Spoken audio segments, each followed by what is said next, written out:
एक दिवस उलटूनही विमान प्रवाशांचं लगेज अजून पोहोचलेलंच नाहीये. नेमका काय प्रकार आहे जाणून घेऊया.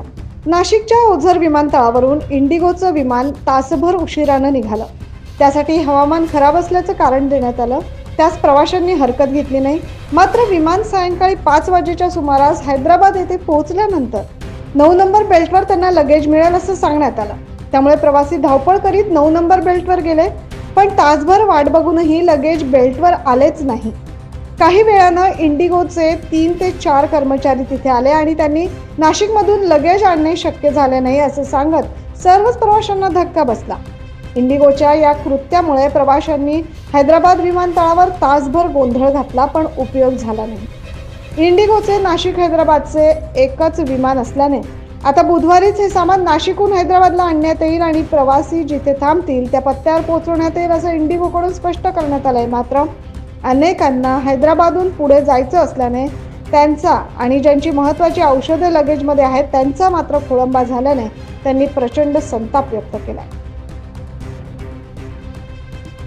आम्ही आमचं चेक इनचं सामान घेण्यासाठी ज्यावेळेस पोहोचलो त्यावेळेस सगळे लोक जमले असताना एका अधिकाऱ्या लेडीजने येऊन सांगितलं की काही अडचणीमुळे आम्ही जे काही तुमचं लगेज नाशिकवरनं येणार होतं ते नाशिकलाच राहिलंय, ते देण्यासाठी असमर्थ आहोत आणि पुढील 24 तासामध्ये आम्ही ते तुमच्या लोकेशनला पोहोचवायचा प्रयत्न करू असं त्यांनी सांगितलं. प्रचंड पॅसेंजर्समध्ये राग निर्माण झाला, चिडचिड निर्माण झाली, जोरदार भांडणं सुरू झाले आणि सगळे लोक अवाक झाले.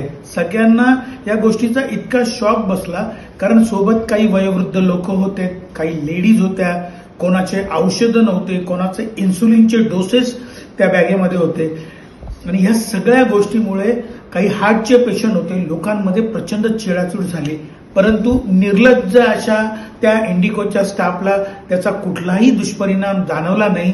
त्यांनी सांगितलं माझ्या हातामध्ये एवढंच आहे, मी तुम्हाला हेच करू शकते, तुम्ही तुमची कंप्लेंट रेज करा, आम्ही प्रामाणिकपणे उद्या तुम्हाला 24 तासामध्ये तुमच्या ऍड्रेसवरती सामान देण्याचा पोहोचवण्याचा प्रयत्न करू.